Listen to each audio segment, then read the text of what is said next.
THN News। बिस्मिल्लाहिर्रहमानिर्रहीम। अस्सलामुअलैकुम। THN news में खुशामदीद।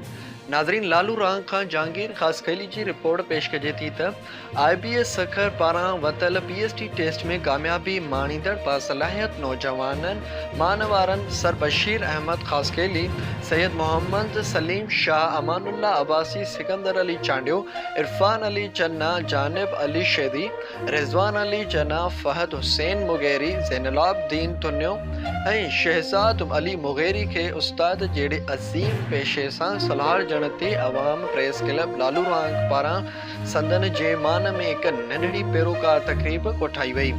उन मौक़े ते अवाम प्रेस क्लब जे सदर मुजीबुर रहमान टोटाणी, चेयरमैन रोशन अली टोटाणी, जनरल सेक्रेटरी सैयद ख़ालिद शाह, जहांगीर ख़ास केली ऐं समूरे सतह पारां समूरनि कामयाब उम्मीदवारनि खे गुलनि जा हार पाराए मुबारकबाद पेश कई ऐं दुआऊं ॾिनियूं वयूं।